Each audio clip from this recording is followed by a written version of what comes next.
Hi everyone, welcome to my channel. जैसे कि आप लोग को मालूम है, हम लोग कास्टिंग सीरीज़ का वीडियो बना चुके हैं। खाली लास्ट वाला एक मेंटेनेंस कास्ट के बारे में बताने जा रहे हैं। आपका नॉलेज में डाल दो कि जैसे यूनिट पर केजी का बनाए हुए, सैलरी पर केजी, वेजेस पर केजी, हाँ ये सब बनाए हुए, और उस हिसाब से अपना जो मेंटेनेंस का जो स्टाफ है, वर्कर है, उनका भी अलग से अपन कितना पैसा पर केजी खर्चा होता है वो भी दिखा चुके हैं। खाली ये जो मेंटेनेंस कास्ट का जो अपन खाली जो स्पेयर पार्ट्स लगता है, तेल ग्रीस लगता है, बेयरिंग बेल्ट वगैरह लगता है, वायर चेंज होते हैं, रिंग चेंज होते हैं, अपरन चेंज होते हैं, उसका जो खर्चा का है कि अपन टेंटेटिव फिगर आपको देते हैं। और आप इसको ध्यान रखो, मैं एक कंपनी का 28,000 स्पिंडल का मिल है, उसका मैंने डायड सिंथेटिक, देखो ये जो मिल है डायड सिंथेटिक है। तो इसमें एक आपको एक मिल का मैं एग्जांपल दे रहा हूँ, उसका पर डे का प्रोडक्शन 24 टन आता है एवरेज में। तो 24 टन के हिसाब से अपन किस प्रकार का उसका मतलब ये करके रखे, मतलब डिपार्टमेंट वाइज, आइटम वाइज कितना कितना पैसा सैंक्शन किए हो उसके बारे में बताएंगे। सबसे पहले ये बताने से पहले देखिए ऑब्जेक्टिव के ऊपर जाइए।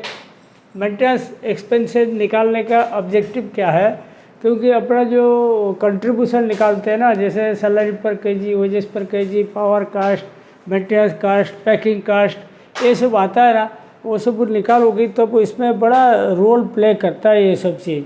और हर जगह से एक पैसा बचा के चलोगी तो ओवरऑल में आपके कंट्रीब्यूशन थोड़ा ठीक ठाक रहेगा, मेल चलने लायक रहेगा। इसीलिए ये बहुत इम्पोर्टेंट है। अच्छा, एक्सपेंसेस पर केजी ऑफ यार्न, जो मेंटेनेंस एक्सपेंसेस क्या होता है, 1 केजी धागा बनाने में कितना रुपया या कितना पैसा खर्चा होता है वो देखना है, ठीक है। अच्छा, टू प्लान ए बजट, उसको करने के लिए क्या करना पड़ता है, एक बजट बनाना पड़ता है। जैसे कि आपको मालूम है, अपन देश चलाने के लिए मार्च में एक बजट बनाते हैं, ठीक है, फरवरी में बनाते हैं, मार्च में इसको एक्टिवेट करते हैं, ताकि जो मंथ चालू होता है अप्रैल से वो लागू हो जाता है।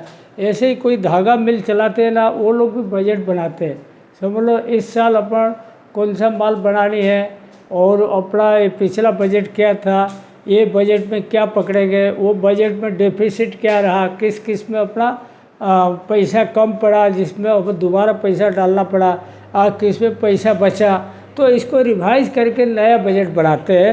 उसमें नया बजट बनाने से उसमें और थोड़ा ये हो जाता है। जैसे समझ लो कोई मटेरियल का रेट बढ़ गया, कोई सामान का रेट बढ़ गया, तो बजट में उसी हिसाब से आपको पकड़ना पड़ता है। इसीलिए हर साल का बजट चेंज होता है। तो ये आपको बजट बनानी है, ठीक है, मतलब मार्च में, फरवरी में बनाना, अप्रैल से जैसे लागू हो जाए। Department wise sanction value, department wise कितना कितना सैंक्शन वैल्यू निकालना है वो आपके प्रोडक्शन रेट से आप निकाल के देना। हेड वाइज सैंक्शन वैल्यू, ये दो मैं बता दूंगा आपको बना रखा। और अचीव ऑप्टिमम प्रोडक्शन, ये जो है ना, ये जो जैसे समझ लो मैं बोला 28,000 स्पिंडल का 24 टन का पर डे का प्रोडक्शन है, तो इसमें अगर 24 टन की जगह प्लस साइड जाएगा तो आपकी कास्टिंग कम रहेगा। समझ लो 24 टन की जगह आपने कभी 25 टन लिया, 24,800 किलो लिया, तो आपके लिए फ़ायदेमंद है। अगर 24 टन की जगह किसी भी कारण 22 टन आ गया, 23 टन आ गया, तो आपके लिए नुकसानदायक। कोशिश करें अपन ऑप्टिमम प्रोडक्शन रखें, और विथ क्वालिटी ख़राब करके ऑप्टिमम प्रोडक्शन नहीं लेनी, इसको ध्यान रखो। क्वालिटी फर्स्ट प्रेफरेंस देना, सेकंड प्रेफरेंस देना क्वांटिटी। परचेज स्पेयर पार्ट्स आज पर नीड, जो स्पेयर पार्ट्स होता है अपना हिसाब से खरीदना, कोई किसी का कहने पर बिल्कुल ये नहीं करना, मतलब खरीद नहीं लेना। इसीलिए बड़े बड़े बिल में क्या होता है, कोई भी मतलब ज़्यादा महंगा वाला आइटम होता है ना, पहले इंडेंट आता है, इंडेंट आने के बाद स्टोर में जाता है, स्टोर वाला क्या करता है, जो मिल का हेड है, मालिक लोग हैं, उनके पास जाता है, सब ये बड़ा बड़ा खर्चा का इंडेंट आया, इसे क्या क्या मंगानी है और क्या करना है बताओ। तो वो जो सैंक्शन करेंगे वो मंगाने का। तो फालतू चीज़ मंगा के स्टोर में रखना कोई मतलब नहीं है। और परचेज स्पेयर पार्ट आज पर need, keep stores inventory minimum. Store inventory क्या होता है, मैं आपको एक बता दूँ, एक एग्जांपल बता दूँ। एक मिल में मैंने देखा था, एक मेंटेनेंस मैनेजर आया तो ड्रॉप फ्रेम का रेनोवेशन के लिए दुनिया भर के button roll, fluted button roll मंगा लिया, उसका सब मॉडिफिकेशन के लिए सामान मंगा लिया, ये कर दिया वो कर दिया, और लाखों का खर्चा कर दिया उसने, और सामान पे आके पहुंच गया। और कुछ दिन के बाद पता चला वो मेंटेनेंस मैनेजर छोड़ दिया, दूसरा कोई आ गया। दूसरा आ गया तो देखा ये सब चीज़ पड़ा है सामान, वो लगाने से बेहतर समझा इसको डिस्कार्ड करके अपना हिसाब से फिर और मंगा लिया। तो ऐसे होता है, क्या होता है मालूम है ना, तो सामान बढ़ता रहेगा, स्टोर के अंदर खर्चा बढ़ता रहेगा, वो काम कुछ नहीं होगा। तो इसीलिए इसको एक आदमी हैंडल करे, जो मिल का हेड है या मिल का मालिक लोग के हैंडल करो, और सोच समझ कर सामान मंगाओ ताकि स्टोर का इन्वेंटरी ना बढ़े। वो अवेयरनेस टू मिनिमाइज कॉस्ट, ये देखो, ये मिनिमाइज कॉस्ट मतलब मेंटेनेंस का जो वर्कर है, स्टाफ है, इन लोग का मीटिंग लो, जैसे बेल्ट वगैरह, ऑपरन वगैरह, कैसे मिनिमाइज खर्चा होगा। सब लोग ऑपरन बहुत काट रहा है, आपको स्किप्ड ऑपरन लगाना पड़ता है, तो वो जो मेंटेनेंस का जो आदमी है वो बताएगा अपने मेंटेनेंस मैनेजर को।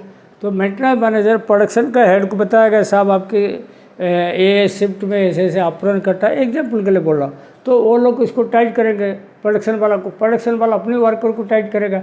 ऐसे ही मतलब एक दूसरे से बात कर करके इसको कैसे कम कर सकते, सारी खर्चा इसको करना पड़ेगा। मतलब अवेयरनेस टू मिनिमाइज कास्ट खाली एक आदमी का नहीं है, मेंटेनेंस वाला, प्रोडक्शन वाला, सब मिलजुल के करेंगे हर जगह। समझ लो तेल ग्रीज लिए लगा दिए, नीचे बह गया थोड़ा, कोई ग्रीज का डिब्बा वो पलटा दिए, नीचे वेस्टेज हो गया। तो ये सब चीज़ का अवेयरनेस की ज़रूरत है। Issue of material as per limit, जो मटेरियल जो इशू होता है ना, देखो जैसे कि अब बेयरिंग वगैरह है, बेयरिंग वगैरह जो इशू करते हो, जो पुराना बेयरिंग लो नया दो, नहीं करोगे तो नया बेयरिंग इशू हो जाएगा, पुराना मशीन में रह जाएगा और नया बेयरिंग बेच देते लोग। ये प्रैक्टिकल प्रॉब्लम है। तो कोई भी चीज़ देते हो इसको सोच समझ कर इशू करो, ज़्यादा फालतू चीज़ देने का ज़रूरत नहीं है। Continuous trials to minimize cost. Continuous trial क्या होता है, देखो जैसे कोई अपने ग्रीज लिया मार्केट से 150 रुपया पर केजी आया, एग्जाम्पल बोल रहा हूँ। आपको अगर कोई और एक ग्रीज देता है, समझ लो 125 रुपये केजी आता है, तो कोई दिक्कत नहीं, 150 रुपये की जगह 125 वाला अगर देता है तो इसको भी ट्रायल लेके देखो। ट्रायल लेके देखो कि समझ लो वो कामयाब हो गया तो वो मंगाओ, तो उसमें 2 पैसा बचेगा। या ग्रीज मंगानी है तो 4-5 जगह से ले लो, सैम्पलिंग ले लो, और उसको सैम्पल ये करके देखो, ग्रीज, तेल, बेल्ट वगैरह सब अलग अलग कंपनी से लेके ट्रायल लेते रहो, कॉस्ट कम करते रहो। और उसके बाद देखो engage minimum maintenance worker. Maintenance का जो वर्कर होता है वो बराबर लगाना, कोई फालतू आदमी नहीं लगाना, जितना आदमी ज़रूरत है उतना लगाना, तब ठीक रहता है। और उसका बाद देखो spare part budget for grey, dyed, cotton, synthetic, फैल्सियन। ये स्पेयर पार्ट का जो बजट बनेगा ना मेंटेनेंस के लिए, तो आपके देखो अगर ग्रे चलाते हो अलग टाइप का बनेगा बजट, डाइड चलाते हो वो अलग टाइप का बनेगा, कॉटन बनाते हो, सिंथेटिक बनाते हो या फैंसियन, सबका अलग अलग बनेगा। ठीक है, तो उसी हिसाब से आपको पैसा मिलेगा। Month wise expenses right in register. Register में आप मंथ वाइज एक्सपेंसेस लिख के रखो। एक्सपेंसेस जैसे समझ लो अभी अगस्त महीना चल रहा है, अगस्त में आप टोटल कितना मेंटेनेंस हेड में खर्चा किया वो नोट करके रखो, सितंबर में नोट करके रखो। समझ लो आपकी अगस्त में पैसा बचा तो सितंबर में थोड़ा ज़्यादा सामान ले लो, या अगस्त में ज़्यादा खर्चा हो गया सितंबर में कम ले लो। तो ऐसे मैनेज करके चलो ताकि साल में आपकी डेफिसिट ना पड़े। और daily sampling to improve our life. Our life है और इम्फ्रेम लाइफ है, ये क्या करना, आप सैम्पलिंग करना है। समझ लो एक ओयर का आपके कार्डिंग ओयर 4 साल 6 महीना हो गया, फिर भी उसमें अगर आपको चेंज करना है, समझ लो 1000 टन का माल भी उसमें निकल गया, तो इसको क्या करना, वो कार्ड का एक बार सैम्पलिंग करो। अगर देखो IPI लेवल वगैरह सही है तो हो सकता है और 3 महीना चल जाए और 6 महीना चल जाएगा, ऐसे लाइफ बढ़ाना है। और कोई वायर समझ लो 4 साल भी नहीं हुआ, 3 साल हुआ लेकिन डैमेज हो गया, ख़राब हो गया, तो इसको चलाना नहीं, क्वालिटी पॉइंट ऑफ व्यू से ख़राब है, तो इसको चेंज करो। ऐसे मैनेज करके चलो ताकि खर्चा कम रहे। ऐसे ही रिंग का भी ऐसे ही है, रिंग का कोई ड्यू हो गया तो इसका कंटिन्यू ब्रेकेज वगैरह लो। ब्रेकेज में अगर इम्प्रूवमेंट है, अगर ठीक ठाक है, और 3 महीना 6 महीना चला लो एक्स्ट्रा। उसके बाद overhauling of machine time to time. देखो कोई भी मशीन का बीच बीच में 1-2 दिन बंद के पूरा बेयरिंग, पूरा शाफ्ट चेक कर डालो, बेल्ट वगैरह चेक करो, पूरा स्मूथ करवा दो, गेजिंग कर लो, सब करके ओवरऑलिंग बोलते हैं इसको। वो लंबी टाइम लगता है लेकिन परफेक्ट करके चालू करना, ताकि उसमें मशीन का गियरिंग वगैरह का वेयर एंड टियर कम रहे, बेयरिंग खराब कम है, तो ये सब चीज़ आपकी मेंटेन रहेगा। मेंटेनेंस खर्चा कम होगा जो ओवरऑलिंग करता है। Expenses varies from manual to auto dumping automatic plant. समझ लो मैनुअल प्लांट चल रहा है, उसके बाद ऑटोमेटिक प्लांट भी चल रहा है। तो ऑटोमेटिक प्लांट में आपके ग्रिपर रहता है, मेम्ब्रान रहता है, और उसका डफर का भी लेबलिंग करना पड़ता है, उसके लिए अलग से फिटर रखना पड़ता है। और पैक ट्रे रहता है, पैक ट्रे का ये रहता है, लटीस रहता है। तो ये सब चीज़ होता है, वो सब बहुत ध्यान देना पड़ता है। तो उसके लिए पैसा बढ़ जाता है थोड़ा। अच्छा, मैं आपको जो बोल रहा था, देखो 28,000 स्पिंडल का 24 टन का पर डे प्रोडक्शन है। और आइटम देखो ब्लोरूम कार्डिंग का, कोई ब्लोरूम का बीटर का वेयर वगैरह, कार्डिंग का सिलेंडर टपर वेयर, फ्लैट टॉप, ये सब रहता है। तो इसमें देखो ब्लोरूम कार्डिंग का वेयर के भाव हमारे में समझ लो 0.13 रुपीज़ लगता है, और रिंग का 0.10 रुपीज़ लगता है, मतलब पर केजी, ठीक है। और ऑपरन एंड कार्ड्स 0.15 लगता है, और overhauling 0.13, bearing 0.03, belt 0.04, oil and grease 0.03, general item 0.03, railing item 0.08। Total समझ लो 72 पैसा पर केजी यूज होता है अब का। तो 72 पैसा जो यूज होता है, प्रोडक्शन कितना है 24 टन का। तो 24 टन में 72 अगर गुणा कर दोगे 24,000 केजी इंटू 0.72, ये जो भी होगा, ये उतना पैसा 7,200 रुपया ये आपके पड़ेगा, ये खर्चा।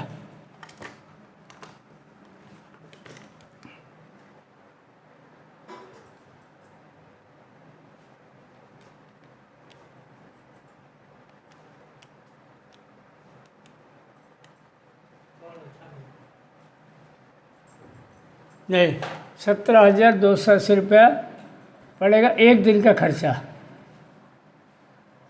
ठीक है। 17,280 रुपया एक दिन का पड़ेगा। तो जैसे महीने का समझ लो 30 दिन पकड़ो, 30 दिन का, इसमें 30 गुणा कर देना, इसमें 30 गुणा कर देना, तो ये आ जाएगा आपके 5,18,400। ये मंथली इतना बन जाएगा खर्चा, मंथली इतना खर्चा हो जाए। पर देखो ब्लोरूम कार्डिंग का वेयर का 0.13 है ना, तो उसमें 13,600 है। वो कैसे आया देखो, आपको बता देता हूँ। 5,18,400 का महीने का बनेगा ना आपका, तो उसमें क्या करना है, 5,18,400, तो उसमें डिवाइड बाई कर दो, कितना 24 टन।